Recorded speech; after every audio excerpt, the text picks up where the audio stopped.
Ils font partie des forces vives des Jeux de Paris 2024, un personnel de l'ombre qui permet à ces JO de se dérouler en toute sécurité. Les volontaires de la Croix-Rouge sont véritablement au cœur de cette Olympiade, assurément le plus grand événement auquel la Société nationale française ait été confrontée depuis sa création il y a 160 ans. Et pour centraliser l'ensemble des équipes mobilisées, le campus de Montrouge, dans les Hauts-de-Seine, fait office de centre de coordination.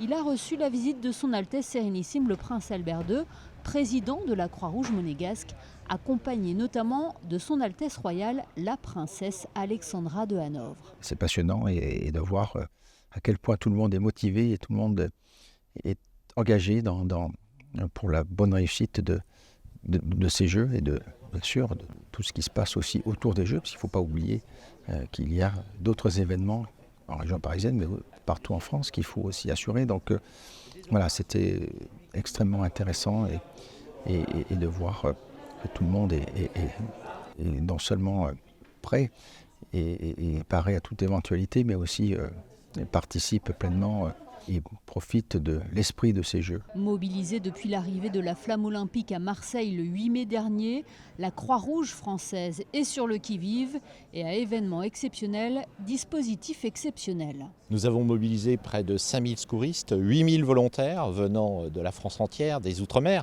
mais aussi avec nos amis de Monaco, d'Andorre et d'autres pays européens qui se sont joints à nous. C'est donc aussi un moment de fête et c'est important parce que face aux crises que nous avons traversées ces dernières années, je ne les évoquerai pas toutes, mais j'évoquerai la crise sanitaire, c'était important que les bénévoles puissent participer à ce temps de fête, une fête qui, je dirais, se retraduit dans les rues de Paris, auxquelles, je dirais, les secouristes apportent leur technicité, leur savoir-faire pour porter secours à la population si nécessaire. 16 volontaires de la Croix-Rouge monégasque prêtent main forte à la société française depuis le début des Jeux Olympiques. Ils sont postés à Marseille et sur les différents sites de la capitale pour assurer la sécurité des athlètes et des spectateurs.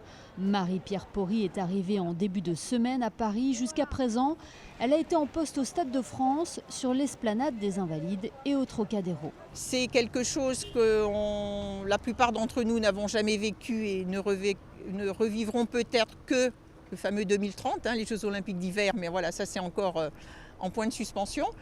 Et puis sinon, c'est effectivement le fait de rendre ce partenariat qu'on fait avec les autres sociétés quand ils viennent nous aider.